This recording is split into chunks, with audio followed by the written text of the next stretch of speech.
Hey, Steve here. Welcome back to Cryptic Woodworks. I'm hanging out with my Duplicator Pro again. You might remember this from the past episode where I was talking about not liking to make multiple copies of things, and we used this to duplicate my cipher wheels.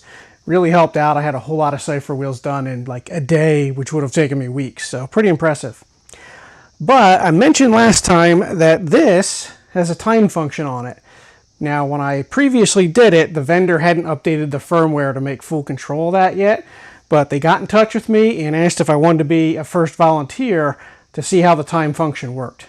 So what they're telling me is that the machine is smart enough now that I can put one of my objects in, it'll look at the future for the type of things I might make and build that for me.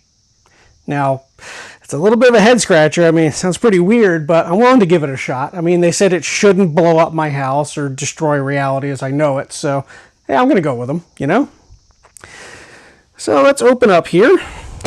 So what they told me is go ahead and grab what I want to change.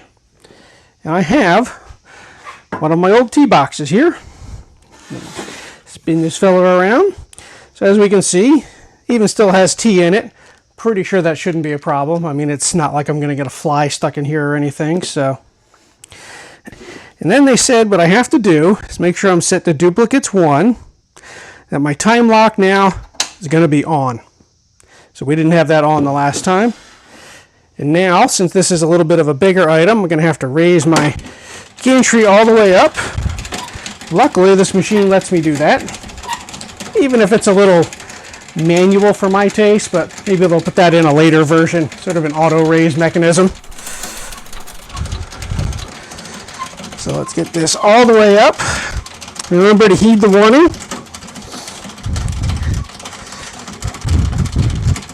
Just about there.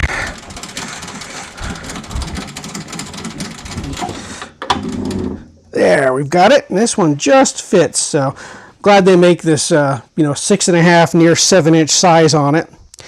So they say once I go ahead and close up, it'll do its magic, and we just have to stand back and watch. I don't know how far back, but they said don't worry. I mean, the radiation load's pretty low. You shouldn't have any real problems with it.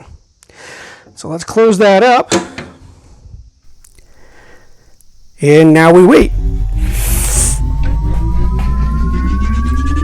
All right, it looks like we are done. It was a little scary in there, but, well, I didn't catch on fire and I couldn't see my skeleton, so that's probably a good thing. So let's see what it made for me. Okay, it's a little bit different here. It still looks kind of like the same tea box, but it added a couple of bits. The lid doesn't open anymore. I can't seem to...